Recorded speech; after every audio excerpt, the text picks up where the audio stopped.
Hi friends, आप सभी का स्वागत है हमारे ऑनलाइन क्लासरूम चैनल पे। और देखिए, आज इस वीडियो में हम कंटिन्यू कर रहे हैं क्लास 10th का सिविक्स का चैप्टर 2 फेडरलिज्म।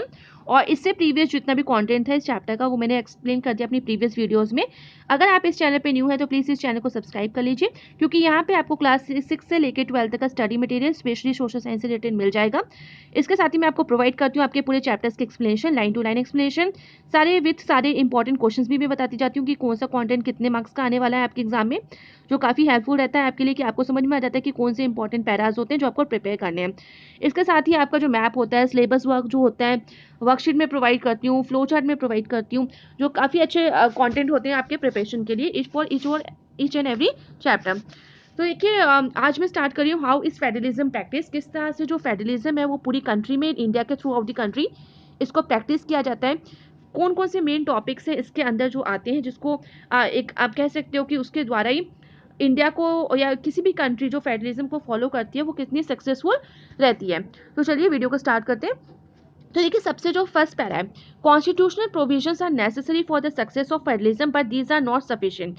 ये बात तो हमें समझ में आ जाती है। देखिए, कोई भी कंट्री होती है उसका अपना पर्टिकुलर कॉन्स्टिट्यूशन होता है और उनकी कुछ प्रोविजंस होती हैं जो कॉन्स्टिट्यूशन मेंशन होती है, जिसके द्वारा वो पूरी कंट्री जो होती है, वहाँ की जो गवर्नमेंट होती है वो रूल करती है। ठीक है, वहाँ पे किस तरह से वो काम करती है, ये सारी बातें जो होती हैं किसी कॉन्स्टिट्यूशन के प्रोविजंस में लिख दी जाती हैं। पर इसके साथ हमें ये बात भी याद रखनी है कि जो कॉन्स्टिट्यूशन की जितनी प्रोविजंस होती हैं वो फेडरलिज्म को सक्सेस करने के लिए नेसेसरी तो ज़रूर होती हैं, बट ये इतना भी नहीं कि वो सफिशिएंट होती हैं। इसका मतलब कि कुछ और बातें भी होती हैं जो ध्यान रखनी होती हैं अगर आप फेडरलिज्म को सक्सेसफुल करना चाहते हो अपनी कंट्री में। तो if the federal experiment has succeeded in India, it is not merely because of the clearly laid out constitutional provisions. तो अगर हमारी कंट्री में, इंडिया जैसी कंट्री में, अगर फेडरल सिस्टम जो फेडरल एक्सपेरिमेंट किया गया वो अगर सक्सेस हुआ, तो इसका पूरा क्रेडिट आप कह सकते हो कि कॉन्स्टिट्यूशनल प्रोविजंस को नहीं जाता, बल्कि और भी कुछ बातें हैं। तो रियल जो सक्सेस है फेडरलिज्म की इंडिया में can be attributed to the nature of democratic politics in our country. तो ये जाता है जो ट्रूली हमारे यहाँ पे जो डेमोक्रेटिक पॉलिटिक्स पाई जाती है हमारी कंट्री में, उसको ही क्रेडिट जाता है, जिसकी वजह से फेडरलिज्म आज इतना सक्सेसफुल हमारी कंट्री में होता है।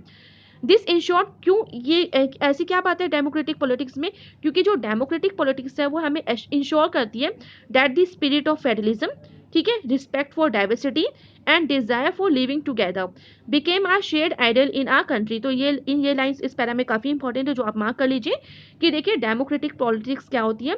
डेमोक्रेटिक पॉलिटिक्स जो होती है वो एक ट्रू स्पिरिट होती है फेडरलिज्म की, रिस्पेक्ट होती है for diversity and desire for living together. ठीक है, इसी की वजह से हमें एक डिजायर मिलती है कि सब लोग मिलजुल के रहें और अपने जो शेयर करें आइडियल जो हमारे कॉन्स्टिट्यूशन के हैं, ठीक है, और अपनी कंट्री के। इसके साथ ही देखिए, आप थोड़ी सी और जो इंपॉर्टेंट पॉइंट्स है वो हम समझेंगे। Let us look at some of the major ways in which this happened. तो एक तो ये हमने समझ लिया कि डेमोक्रेटिक पॉलिटिक्स की वजह से जो फेडरलिज्म वो काफ़ी सक्सेसफुल होता है। इसके साथ ही हम और भी कुछ पॉइंट्स पढ़ेंगे, क्योंकि अगर यहाँ से क्वेश्चन आता है आपको तो 3 मार्क्स का और 5 मार्क्स का क्वेश्चन आपका यहाँ से बनेगा। ठीक है, जब आपसे पूछा जाएगा कि किस कौन से ऐसे मेथड है जिसको फॉलो करके या जिसको अडॉप्ट करके इंडिया में फेडरलिज्म इतना सक्सेसफुल रहा है, तो आंसर्स में आप ये वाले पॉइंट्स लिखेंगे, हेडिंग्स में लिखिएगा। लिंग्विस्टिक स्टेट्स, ठीक है, सबसे पहले आता है आपका लिंग्विस्टिक स्टेट्स।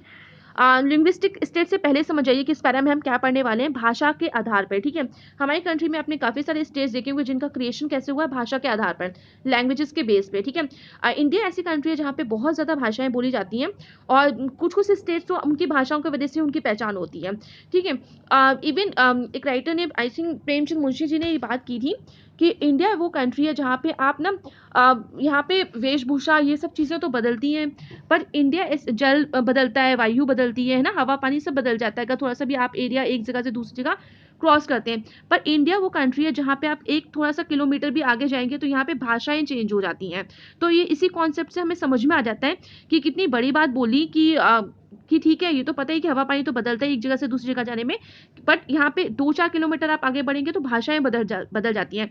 तो इससे पॉइंट से आपको समझ में आ जाता है कि इंडिया वो कंट्री है जहाँ पे बहुत ज़्यादा डाइवर्सिटी पाई जाती है रिलेटेड टू लैंग्वेजेस। तो इसके साथ देखिए क्या है, तो the creation of linguistic states was the first and a major test for democratic politics in our country. तो जितने भी क्रिएशन हुए, जितने भी लिंग्विस्टिक स्टेट्स का हमारी कंट्री में, ये फर्स्ट और मेजर टेस्ट था डेमोक्रेटिक पॉलिटिक्स को चेक करने का हमारी कंट्री में कि डेमोक्रेटिक पॉलिटिक्स चलेगी या नहीं चलेगी। तो आप देखो, if you look at the political map of India when it began its journey as a democracy in 1947, and that of 2006 you will be surprise by the extent of changes.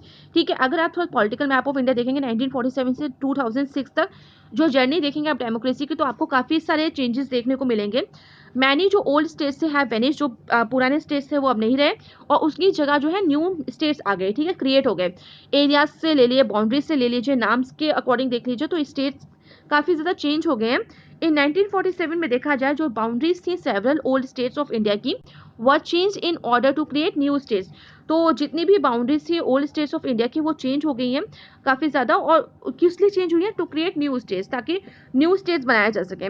और ये क्यों हुआ? This was done to ensure that people who spoke the same language live in the same state. ये इसलिए किया गया कि एक इंश्योर करने के लिए जो पीपल, जो वहाँ पे लोग रहते हैं, वो जिस तरह की सेम लैंग्वेज बोलते हैं, तो वो उस पर्टिकुलर स्टेट में रहें और वही सेम लैंग्वेज वहाँ पे ज़्यादा से ज़्यादा मेजोरिटी ऑफ द पीपल जो है वो वहाँ बोलते हैं। सम स्टेट्स देखो इस वजह से भी क्रिएट हुए हैं कि not on the basis of language but to recognize differences based on culture, ethnicity और ज्योग्राफी। ठीक है, तो कुछ स्टेट इसलिए क्रिएट हुए क्योंकि वहाँ पे एक ही भाषा वाले लोग होते थे, एक ही भाषा बोलने वाले लोग होते थे। कुछ स्टेट इस वजह से भी क्रिएट हुए, भाषा के आधार पर नहीं, बल्कि किस तरह के उनमें भेदभाव पाए जाते थे, डिफरेंसेस पाई जाती थी, उनका कल्चर डिफरेंट था, उनका एथनिक कॉम्पोजिशन डिफरेंट था, ज्योग्राफी डिफरेंट थी। अब इसमें किस तरह के स्टेट्स आ रहे हैं? तो this include states like Nagaland, Uttarakhand and Jharkhand. ठीक है, तो इन स्टेट्स की यहाँ पे बात हो रही है। तो आपको याद होगा कि जो उत्तराखंड जो एरिया है, जो न्यू स्टेट बना है, वो स्पेशली आप देखो तो उत्तर प्रदेश का ही कुछ पार्ट लेके बनाया गया है। ठीक है, झारखंड देखिए, झारखंड न्यू क्रिएट किया गया था, तो इस नागालैंड क्रिएट किया गया। तो ये इसलिए इसी आधार पे किया गया कि कल्चर के बेस पे, एथनिसिटी, ज्योग्राफी और लैंग्वेजेस के बेस पे इनको बनाया गया। तो ये पूरा का पूरा मैप यहाँ पे दिया गया है, जिसपे आपको समझ में आ जाएगा कि पहले देखा जाए तो उत्तराखंड नहीं था आपका, झारखंड नहीं था। ठीक है ना, आप देखोगे कि तेलंगाना भी न्यू ऐड हुआ, जो कि आपकी लेटेस्ट एडिशन आपके पास बुक होगी तो आपको उसमें मिल जाएगा। इवन इस वाले मैप में तो वो चीज़ दी भी नहीं हुई है। तो यहाँ से हमें समझ में आ जाता है कि किस तरह से भाषा के आधार पर भी काफ़ी ज़्यादा स्टेट्स जो है न्यू न्यू स्टेट्स क्रिएट हुए। देखिए, when the demand for the formation of states on the basis of language was raised, some national leaders feared that it would lead to the disintegration of the country. कई सारे नेताओं का, कई सारे leaders का ये मानना है कि जब जब डिमांड होती है कि न्यू न्यू स्टेट्स बना दीजिए, किसके आधार पर? लैंग्वेजेस के आधार पर। तो नेशनल जो लीडर्स होते हैं उनको हमेशा इस बात का डर लगता है कि इस तरह से अगर पूरे देश को छोटे छोटे टुकड़ों में बांट दिया तो ये हमारी कंट्री में डिसइंटीग्रेशन ही लाएगा, इस कंट्री का बंटवारा ही लाएगा, इससे किसी की उन्नति नहीं होने वाली है। तो जो सेंट्रल गवर्नमेंट होती है, the central government resisted linguistic states for some time. Central government कुछ टाइम के लिए लिंग्विस्टिक स्टेट्स के आधार पर इन स्टेट्स को बांटने के लिए तैयार नहीं होती, उसका बहुत विरोध भी करती है। But the experience has shown that the formation of linguistic states has actually made the country more United. तो हमेशा नेशनल लीडर्स को ये डर लगाता था कि ये शायद बंटवारा और हो सकता है, और जो देशभक्ति की भावना आती है तो ये सब नहीं होगा। बट ये भी देखा गया, ये एक्सपीरियंस भी हुआ कि जिस तरह से फॉर्मेशन होता गया लिंग्विस्टिक स्टेट्स का, उससे जो है हमारी कंट्री मोर, उससे ज़्यादा ही मोर यूनाइटेड हुई। और it has also made administration easier, और इसकी वजह से क्या हुआ कि जो एडमिनिस्ट्रेशन सिस्टम है उसमें भी जो काम है वो ईजिली होने लगा, क्योंकि पावर शेयर हो गई, बर्डन भी कम हो गया, क्योंकि एक ही इंसान पे जब ज़्यादा बर्डन होता है तो गलतियों होने के भी काफ़ी चांसेस होते हैं, लोग सेटिस्फाई भी नहीं होते। बट जब एडमिनिस्ट्रेशन भी डिफरेंट डिफरेंट हो गया तो एडमिनिस्ट्रेशन वर्क भी ईजिलियर वे में होने लगा।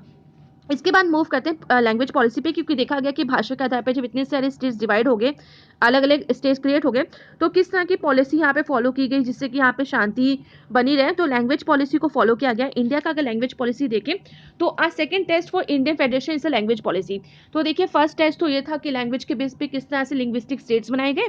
अच्छा, सेकंड टेस्ट ये था इंडियन फेडरेशन का कि इन्होंने ये इसको टेस्ट किया बाय दी लैंग्वेज पॉलिसी।